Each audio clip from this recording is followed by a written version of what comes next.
Hey, good morning. Welcome to one more session of Grandma's March. It's so good to be here, especially because today is a special day, March 21st, and we're celebrating the spring equinox, at least here in the North Hemisphere. And we're going to talk a little bit about that and why we celebrate that with our very special guest today, Christine Arylo. Good morning, Christine, and welcome. Hello, everybody. It's good to be here. And I just want to say for everybody, I call this March equinox because it is spring in the Northern Hemisphere and it is fall in the Southern Hemisphere. But wherever we're at, it's equinox. And there is some superpower here that I'm super excited. I get really out. I'm already getting choked up. There is some deep wisdom that is ancient and timeless. And today we're going to take that deep wisdom, almost like this beautiful tree, and we're going to graft on the way we live our modern lives, and hopefully come out today with a little wisdom that when I learned it really changed my life and helped me get out of burnout and overwhelm and self-sacrifice and actually run my life and my business in a much more sustainable way. So it's very practical, but also very potent. I love that. And I'm always learning with you. So yeah, I met Christine, I think it was 2 years ago. We met in Egypt in this amazing trip. And since that is like, I got connected to her. I wanted to know more. And yeah, so we're here. She's an amazing, you're a coach, you're a speaker, you're the author of many books, and especially one very recent and amazing book called Overwhelm and Over It. And now you're also a consultant of Expanding Possibility, which you should check more about her. There is lots of amazing things there.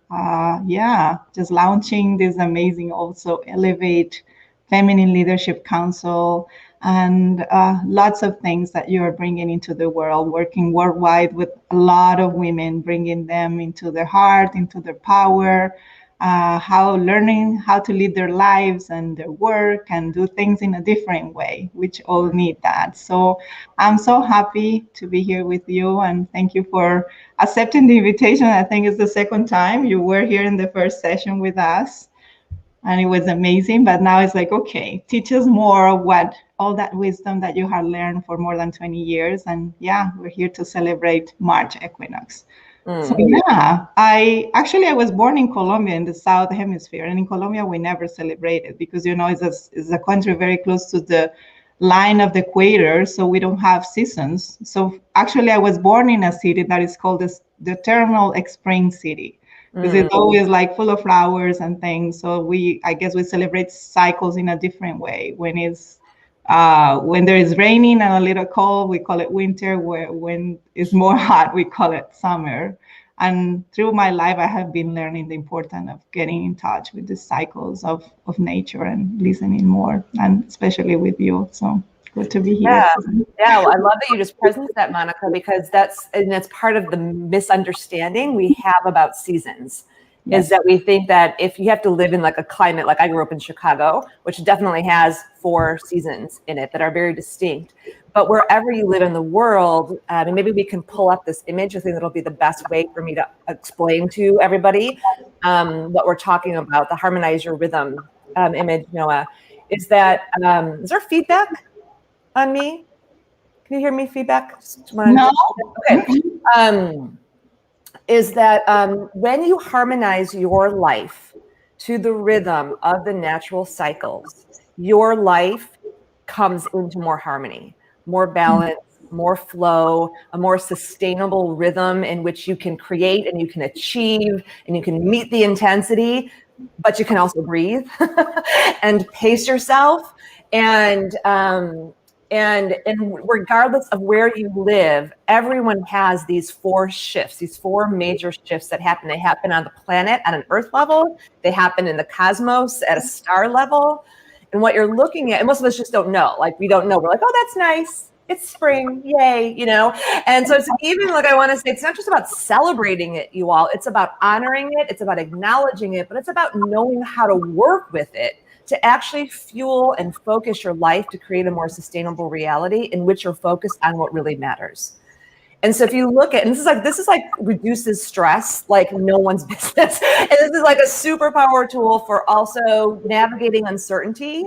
And it's like, I don't even know how to operate in these times without this wisdom. So here, let me share with you this image that you're looking at is a glyph that was created that I use in my feminine wisdom school. And when I teach it the first time, I always say to people, this is a clock. So this is a clock.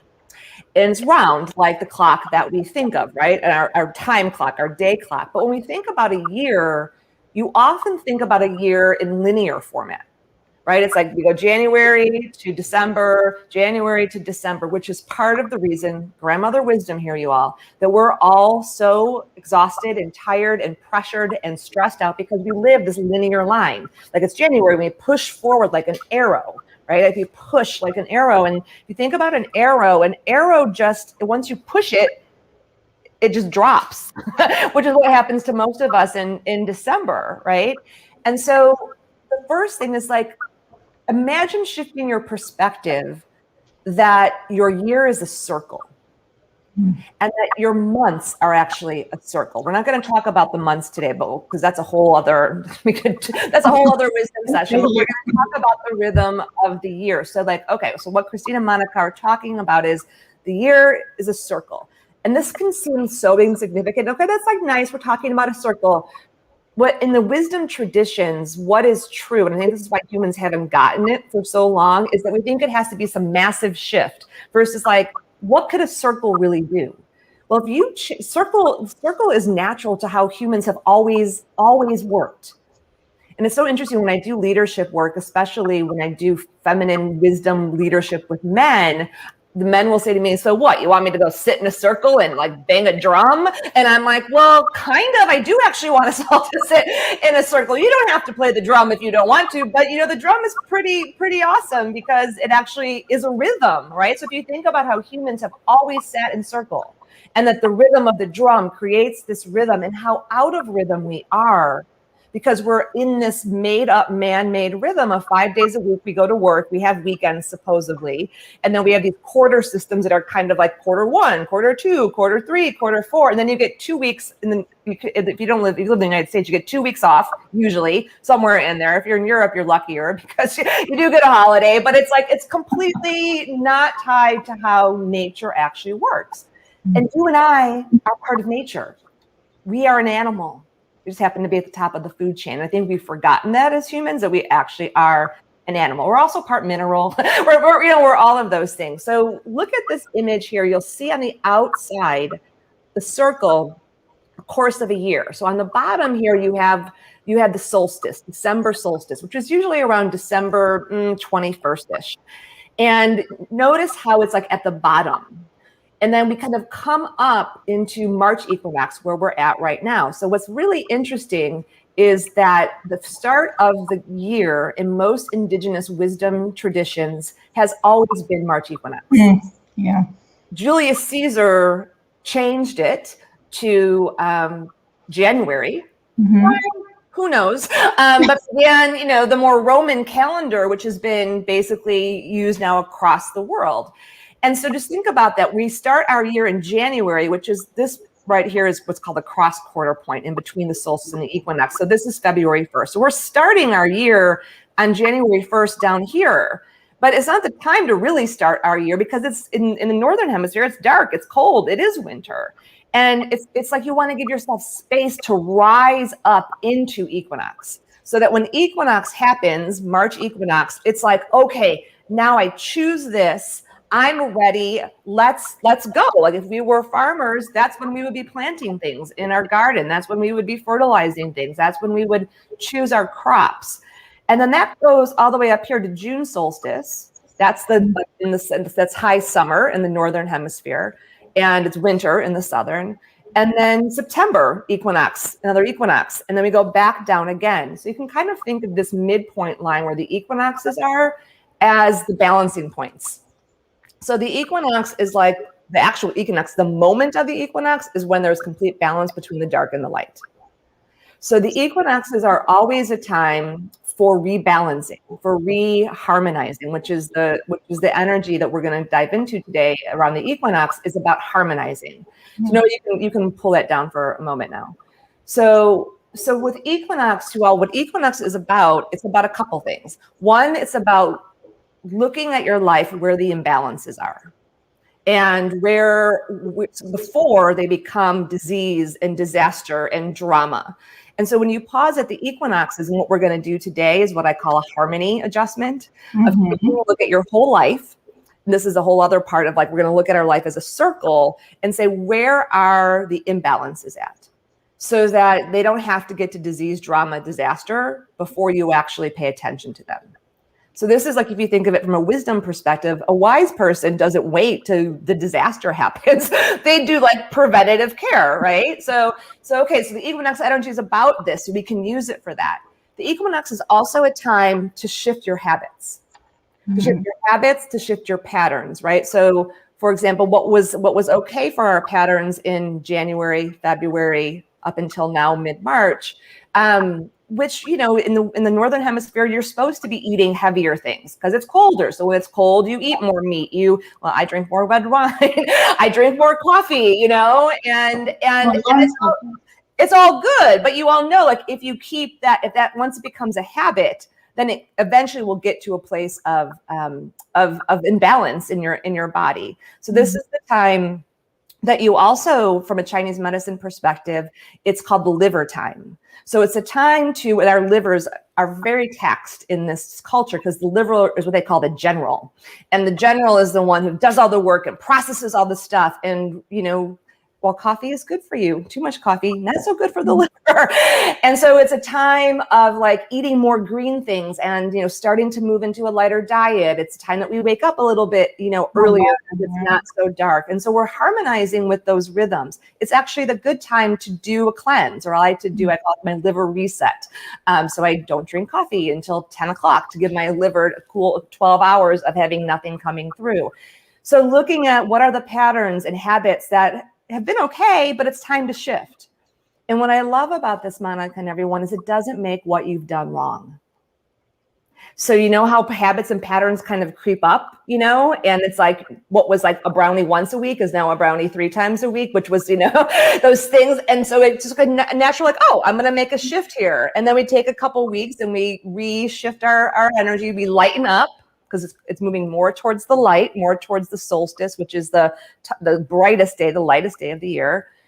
The equinox is also a time to get really clear on what you want to focus on this year. So it actually is the time to say, I choose this. And when we choose, and Monica and I are practicing this ourselves in one of our leadership councils. We just had a retreat, and in that retreat, each one of us chose the 3 projects and the 3 points within our lives that we're choosing to commit to and focus on this year, from spring equinox to spring equinox. And so what's so amazing about that is that and I run my business this way. So I plan my business equinox to equinox. So that means in January, I don't wake up and I'm like, oh crap, I got to figure out my year. We spend the whole month of January kind of like in contemplation of what do I want? What's this year about? And then we give ourselves space in February so that by March, we're like, oh yeah. Yeah, we're ready to start. Yeah. We're ready to start. And then the energy is with us. Because if you think about that circle, right, the momentum is with you. So you don't have to put all that energy in. It will bring you up and over, the momentum, versus you having to be the one that pushes. So those are, and there's a lot more that I can say, but those are the 3 main components of equinox. And I'll say one other thing. Also, and when you say yes to something, you're also choosing what you're saying no to. So this is a really good time to say, you know what, I really maybe want to bring this into form. I want to achieve this. I want to focus, but it's not time yet. So one of the things I find with a lot of us high achieving people who have things we want to do in the world, we want to do too much too fast at the same time. So when you start to actually work in these cycles and you pause, these power pauses, which for me are times I do personal leadership retreats. In our wisdom school, we stop and pause. I do retreats with companies and teams to stop and pause and be like, where am I? Where do I want to go? And what's the focus just for the cycle? just between now and June solstice. Then you pause again, and then you're at the mid-year point. So it's like, it makes all the sense in the world from a wisdom perspective. If we were gardeners and farmers, which in some way we are, is that we're just creating things that maybe aren't plants, you would stop and be like, what's growing? What can I just maintain?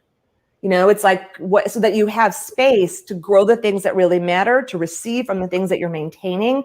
And then for me, because I'm a card carrying member in the Impatience Club, the things that are still seeds, you know, and it's like letting things be seeds, like, you know, what we're doing here with Rosita and Papa and your whole grandmother thing. Monica, we talked about this in Egypt, and this has been a seed that you said yes to a couple years ago, and then it became a sprout, and now it's like flowers, you know, for everybody. And then you're creating all of this joy and all this wisdom and bringing us all together.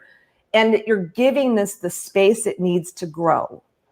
And so what we don't do, whether you're an entrepreneur or you work inside the corporate system or you work in any system, the systems are so on a man-made trajectory to grow,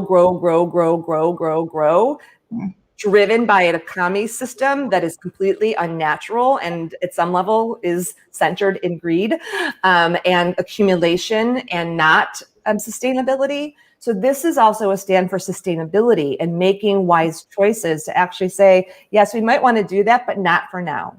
And that we're actually growing things in a more sustainable way, the way that the earth actually grows things. And that is really at the core of the wisdom of what we're talking about, of harmonize your life, your business, your projects with the natural cycles, and you yourself will create in the flow and have space to achieve what really matters and to breathe and to savor your life in between. So I'll pause there for any questions you have, and then we can go into the harmony adjustment with everybody. Oh, I love all this, and you know, it just make me realize that sometimes we even live our lives around us in some way, not in the system. But for example, I used to live in Brazil, and they celebrate, actually in Colombia too, but in Brazil it's huge, the carnival time. And we, humanity, had these celebrations before these special moments of equinox, solstice, and but we don't realize that there is a reason for those, you know, and it comes from generations and generations, and we just celebrate without knowing why is that celebration there, why we have to pause in that moment, why are we celebrating, why there is a change. And I guess you were really explaining us what is to be in harmony and what is to be out of harmony, and how can we, I want to ask you a little bit more of that. So how can we desire more harmony for all of us? How can we bring that into our lives? Well, we're going to do a ritual on that in just a moment, but I think it's a good, I would put the word in, this is like, so here's the thing, change your words, change your reality. Because words actually create our reality. So a lot of the reasons why we stay stuck in these unsustainable realities is because of the words that we use. So it's all about being productive and stress management and time management and work-life balance. And for those of you who are like, I'm doing work-life integration, that ain't any better. It's still work and life, right? So the whole work-life thing, the construct that, interestingly enough, didn't really get introduced into the mainstream world until the 80s, like the late 70s, early 80s, when women entered the workforce full time. And it was taken from work leisure back in the late 1700s by the aristocratic kind of people who had leisure. I'm like, leisure? What's leisure? Like, I want some more leisure. Well, that would have been good. We all need that. Right? We all need some leisure. Like, that's better than work-life balance. So we have this thing, you know, it's interesting as I was writing Overwhelmed and Over It and researching it for the last decade. And I just knew 10 years ago, I'm like, this work-life balancing is it's ridiculous. Like, why are we after this balance? Because our lives are not static. So if you think about balance, or even just like, so it's like balance is like mountain pose, or it's like crane pose in yoga, where you're just standing still on one leg. You can only hold that for so long. So balance is something you want to cultivate on the inside of you. It is something you want to cultivate emotionally. So you're emotionally balanced. You want to cultivate mental balance. You want to cultivate physical balance.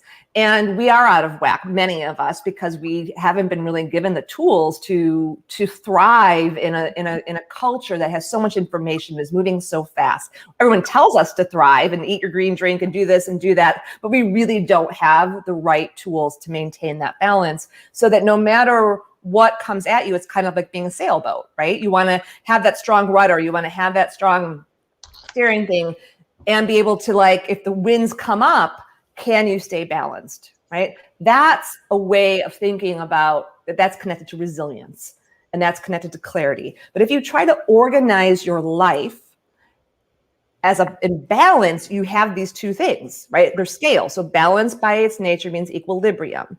And so that is like a design for who has two things in their life.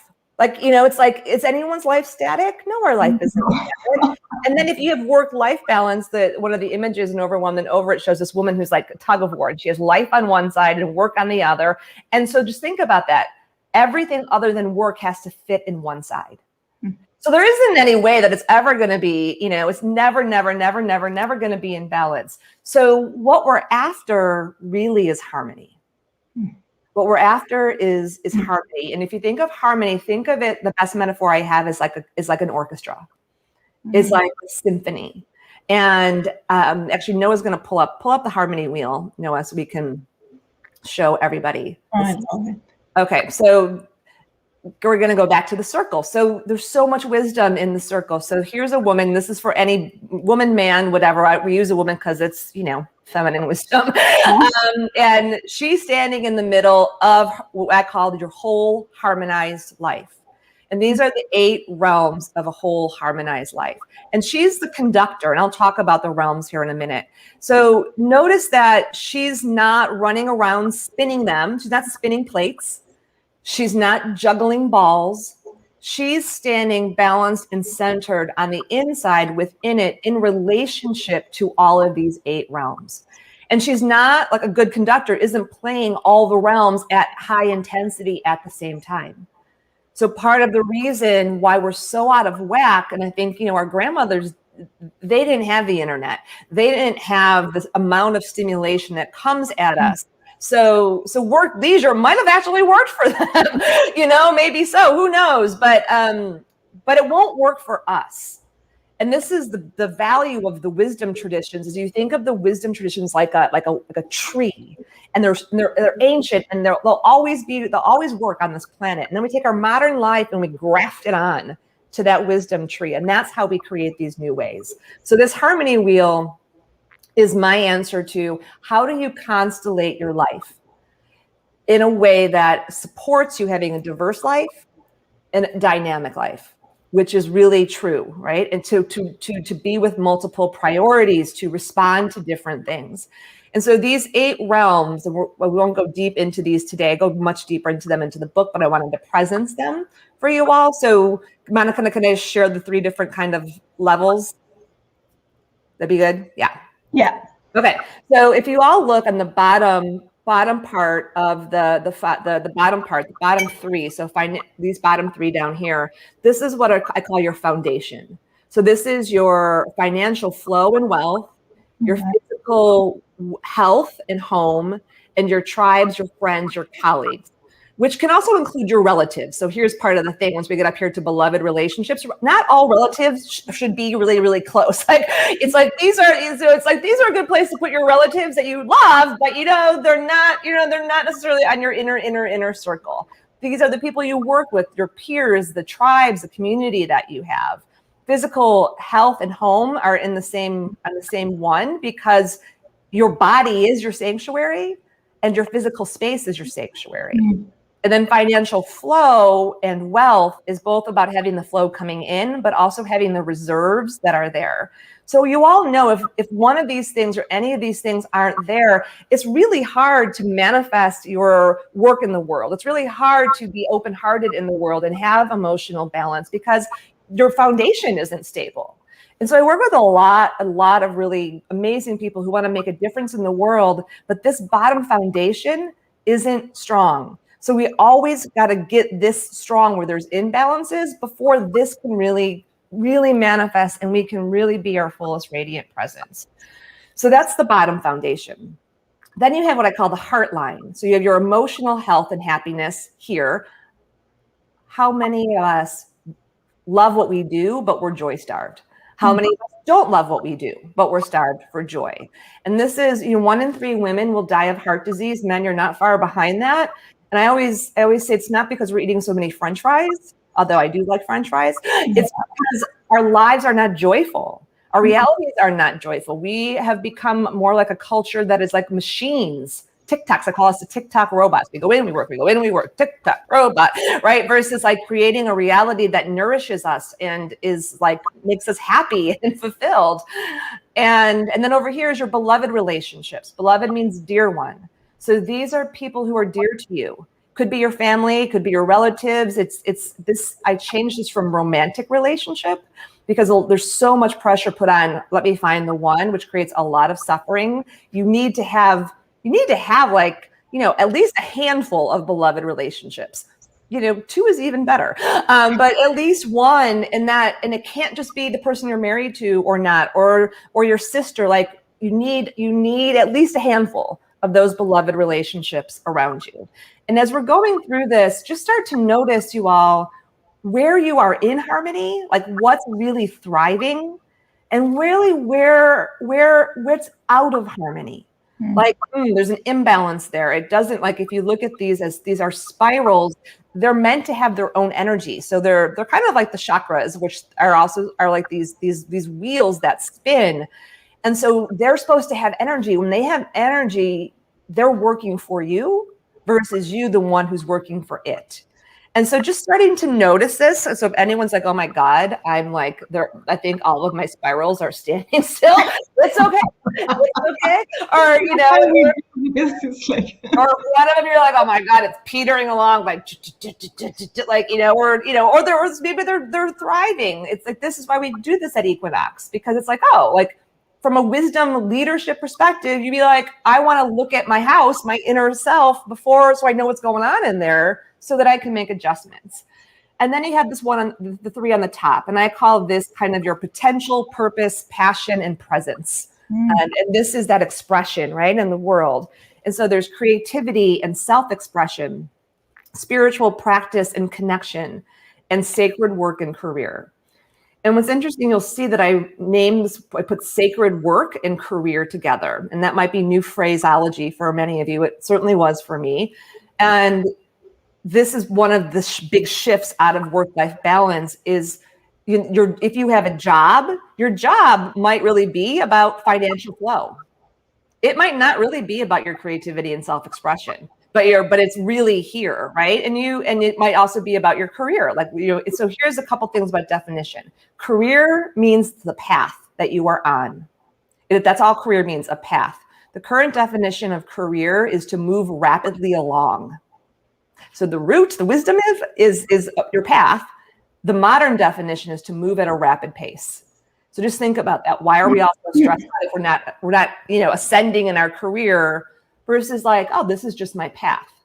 Sacred work is, the word sacred means to be devoted to wholeness. And so what are the things that you're devoted to? So for those of you who are parents, it's part of your sacred work. Parenting is work.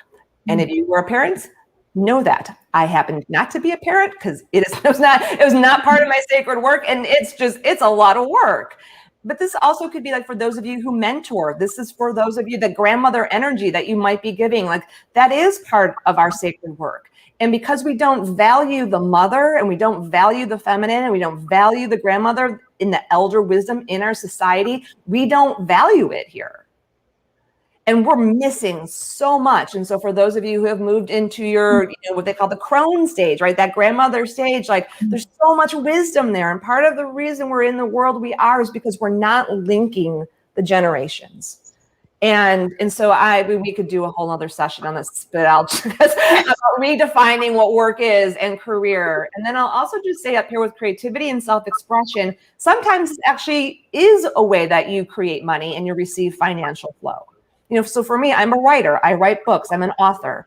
And my creativity gets expressed through that. But I only do things that are connected to my sacred work and my financial flow. This gets all out of whack.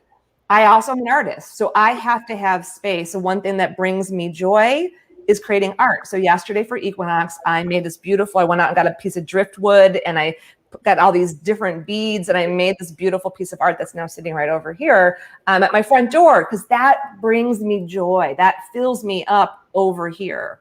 So just notice that all of these are actually connected. They're not separate. Yeah. So I'll pause there, and then we're going to kind of take everybody through we'll take everyone through the harmony adjustment. Monica, so questions, thoughts? I think it's more even a reflection here, because at the beginning you said, you mentioned the relation with a tree and the way I can see it. And this is one of your superpowers, how you put this in such a practical way that we really understand it. And it feels to me like we have to have this foundation and these roots for us to stand that tree, and the love and the heart is like something that sustains us in we are able to give our fruits and our flowers and our creation into the world. And it seems so simple, but it's like never ever nobody told us about this, and we just like go crazy and handle all your plates and go crazy, and we all go burn out. And that's what you're teaching us here, how not really get overwhelmed with all this and live in harmony. And I love it. Well, yeah, every time I hear someone say, I'm juggling so many plates, or and I'm juggling so many balls, and I was like, stop, we are not circus acts and we are not machines. Like, so much better to be like, I'm going to be the conductor of my life and be in co-creation. So this is, the other part of it, especially in the times that we live in right now, is that if you don't know how to actually co-create on the physical plane and tap into that higher level of intelligence, you're just going to keep getting pulled back into what I call the mainstream fear machine. Like or I call it the banana world sometimes, that it's like, it's just like, this, like, right. Like I went on to CNN the other day and I was just scrolling through stuff. I'm like, oh my God, like there's so much fear. And that is that. And when you have fear, which we've all been activated, this last year has been a big opening and a big activation of that primal fear. It would be nice if we all had grandmothers who we could just go run in and they could grab us and hold us and be like, it's going to be okay, honey, right? But we do. And part of that is the earth. The earth is literally, they call her the mother, the great mother, right? So last year I spent a lot of time laying on the earth to ground all of that anxiety. So anxiety is the energy of water and fire.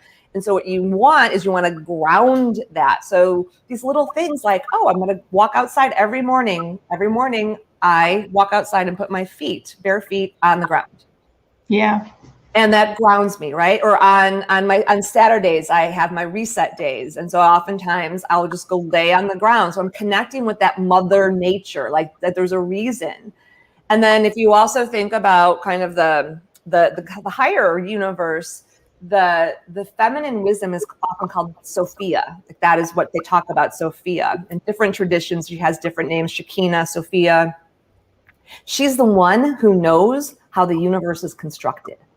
She literally knows how the universe was created, how the earth works. And we have that feminine wisdom within us. But if you are not slowing down at these power pauses, if you're not in harmony with these natural cycles, you can't actually access that wisdom. Yeah. And if you're running around like a TikTok robot, if you're running around trying to manage everything, if you're running around juggling everything or being the master controller of the universe, you'll never be able to actually receive that wisdom. And so that's part of why we pause at the equinox and say, okay, this is my invitation to you all. Just between now and June, what do you want to focus on? Like, what are your focus points? You can't focus on everything. So what are 3 things you're going to say yes to focusing on? And what are 3 things, or even just 1 thing, 3 things that you can let go and just seed and come back around to at equinox? Like, these are the 3 things that are most important for me to focus on growing. These I'm just going to kind of let be on maintenance mode. And these I'm going to let go and I'll come back around to them at summer. That alone would be a way for you all to just start to create some space.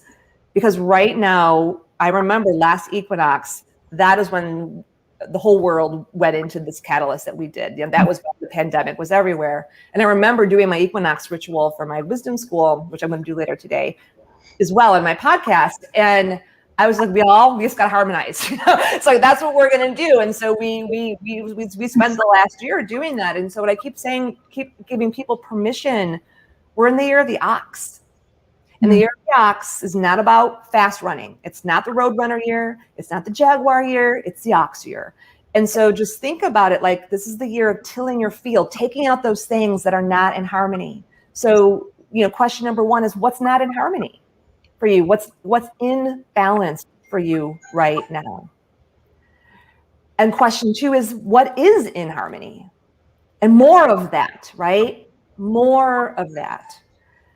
And then that third question, I Noah's putting it up here. So what is in harmony? You know, and you can go back and you can look at that harmony wheel. And that's one way to kind of look at it, to look at those different realms and say, okay, this is harmony, more of this.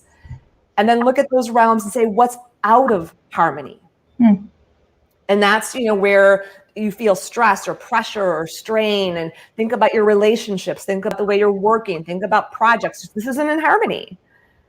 And then the third question is, what is desiring more harmony? So when you look at the wheel of harmony, the harmony wheel, or just even asking yourself, there's things that want more attention now. And so just focusing there in the next 3 months through June, and then you'll check in again. And then we'll check in again at fall equinox, and then we'll come back, you know, around. And then the one, you know, the other part, which is just what are the 3 things that you're going to say yes to growing? What can you just put into maintenance mode, and what can you actually let go? I love that. And there is something that you always bring, and the way you put it is like how to make shift happen. And one thing that I really learned with you is simple actions that we can take to bring this harmony into our lives. And yes. You already say some, but so we all need to learn. So I just want to so thank you so much for Monica for presenting that simple but significant.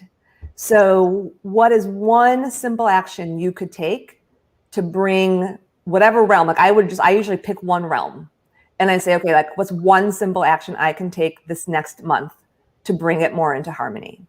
So I love it. Thanks for reminding me about that. Because it's like we think we have to, oh my God, I got to change everything. Oh my God, you know, and then you have overwhelm on top of overwhelm. No, don't do that.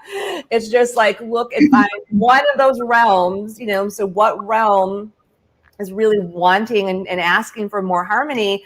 And then it's like the joy part of like, oh, and the empowerment part. This is, you know, why this is really about our power of like embracing our power. I can make shift here. So I was working with a man I was doing some leadership coaching with, and he works in the entertainment industry and he works in the finance area. But he's also a super creative soul, and he does a lot of counseling for people spiritually. And what we got to through this harmony wheel and doing the harmony adjustment was that his creativity and self-expression was just like, it was like a dried up prune, you know, because all of his energy was going to doing the accounting and the financial stuff for all these big movie projects that he was working on. And so he's in the creative field, but he's not using his creativity in the field because that's not why they pay him, right?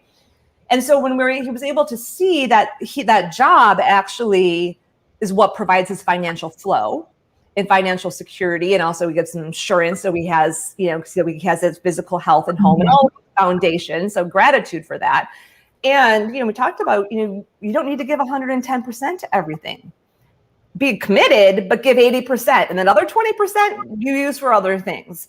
And we identified, I'm like, well, what do you want to be creating? You know, he said, well, I have this screenplay and I have this guitar.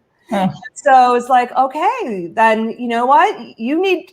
Let's create a structure. So like what day of the week are you going to focus on your screenplay, or what hours of the morning, right? Because writers write. And so it's like, even if it's just an hour, and it's like, it just opened him up so much. He stopped being so crabby. He stopped being so cranky. He stopped being reactive, and he like came more into harmony. And so it's like, you know, it's that simple. Your life is so simple. It is. And it's one shift. And I'll share another one. There's a story in the book called I wanted to be a mom, but I had to make the money. And it's with a woman I did coaching with. She's a general counsel in the tech world, mother of 3. And she was spending more time working and mothering her teen than she was mothering her children. And she really wanted to be a mother, but she did the thing where you get up in the morning and she's checking her phone and she's checking email and she's responding, you know, because they have people in Europe and this and that. So her one simple thing was to take her morning back. And she was connected with her family and connected with herself before she ever connected with work or email or any of that. And those moments then started to deepen those relationships. And she started to feel like, oh my God, I am mothering. Like, I wanted to be a mother for a reason. And I mean, it's still a daily thing, because the system will take as much as you give it. Like, that's the thing I think we have to understand. It's not the people, it's the system we've created as humans. That's like a giant Pac-Man, or I call it the beast sometimes. They'll just take and take and take and take until you actually say, yeah, no. And then you shift yourself in these small ways. And usually there's resistance from yourself and maybe some of the people around you. But it's like, I always say to people, like, you're amazing. You're smart. Like, you don't have to worry about not getting your work done. That's not the problem. The problem is giving too much in the wrong way and then actually not being efficient, because we're wasting our life force and our time on things that don't actually matter. And I really feel like this is the path to us creating the new systems and the new ways, is we have to first get it in ourselves. So if we don't connect to this deeper wisdom, then we can't show up in a boardroom or show up in our team meeting or show up wherever and say, actually, why are we doing it that way? But if you start to incorporate this into your own life and you start to trust it, you start to trust the feminine, you start to trust that you're going to be held, you start to trust that you're going to be guided. Oh, I mean, the grandmothers would have fixed this. I can't swear, but you all know what I'm going to say. They would have fixed this, SHI, TT around the world. They would have like, all right, all you all, like, get in line. Like, we're not doing it this way. Like, that's what the grandmothers would do. So, like, we have that inside of us, regardless. To be like, yeah, we're not going to do it. It's called harmonic defiance. No, we are actually going to defy this by actually choosing the harmonious way. And if you don't like it, you can lump it or get in line or go do whatever you're going to do. But I think that that's what we all really want, isn't it? Yes. We really want to be in harmony. We want to live in harmony with each other. And it's just fear and the old systems and the old patterns that get in the way. But if you focus on that, you will short circuit. So we start here with ourselves. And then I always say to women, especially, remember, you're the matriarch of your family. So your children, your partner, like whatever, like you have the power. The grandmother, that's grandmother power of like really embracing that matriarch role and inviting and teaching and guiding a different way. And I think that's a piece that, because women are so stretched doing so many things, because we don't value the mother in the society yet, I just want to say to any woman, especially out there who's listening to this, it's not your fault. You have not figured it out. You haven't been able to do it all. It's all a big crappy setup for burnout. And the gift of this last year is we can say, you know what, we're not going back. And then give ourselves the space to actually create the new. And it's going to take more than a minute to do that, but we can do it together. One habit at a time, one shift at a time. So Monica, I'm curious, what one daily habit could you embrace now at Equinox to bring more harmony into your life? That's the last question for us today. What one daily habit could you embrace to bring more harmony into your life? I love that question. And I guess starting from today on, especially my mornings, I will say, before I start working, I usually just woke up and I'm tired and I go take my shower, eat really quick. And, I will commit to slow down and have some time for me to have this nice cup of tea with some relaxing music before I start my day, because that's the way I want to live. And I guess one thing that you keep reminding me is why also I started this project, because connecting me to my grandmas and understanding how I felt at my grandma's house and how I felt with them. Like I had this time to have joy, to enjoy the food, to enjoy a cup of coffee, Colombian coffee, and yeah, the smells, and it wasn't like life it is today, like rushing and we don't have time for anything. It was just like really enjoying that moment and that love and that caring. Or so that's what I want to feel every day, and just wake up in the morning and yeah, have that cup of coffee, not even tea, is that coffee that reminds me where I come from, who I am, and why I'm here, and to slow down and feel that joy before I start my work. Yes. Yeah. Yes. Our days are just like our years. We want to rise. I got rise to shine.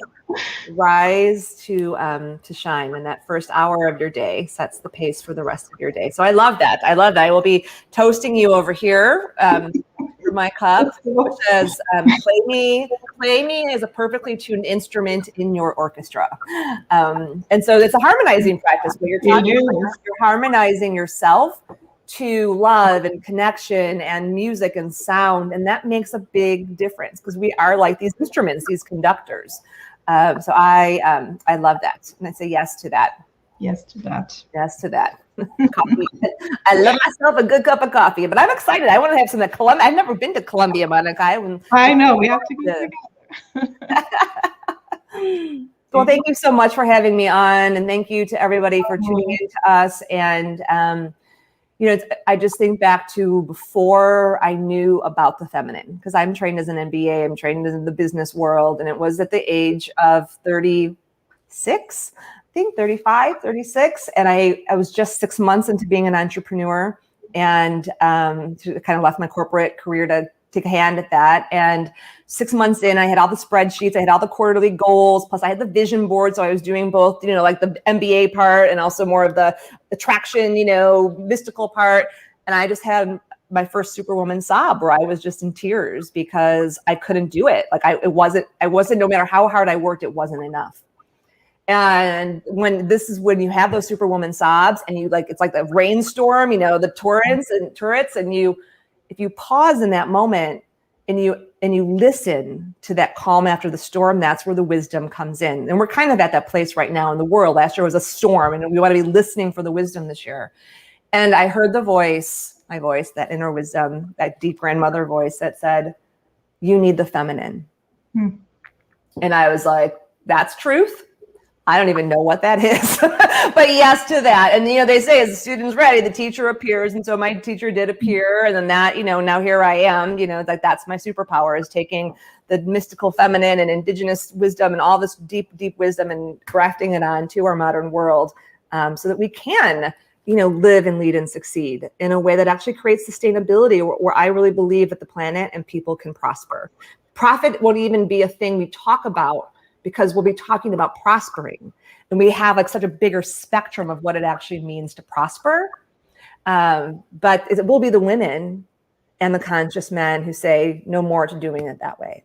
And we kind of band together and we say, there is a different way. And if we can create that different way, then it gives others a place to step into it.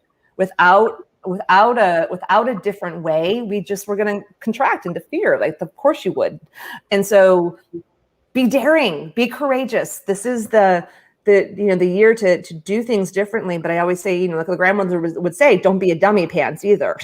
So go out there and do things differently and experiment and open your mind and your heart and be daring, but don't be a dummy pants. I always say, don't cut down your tree. Don't quit your job. And with no plan at all. So give yourself the space.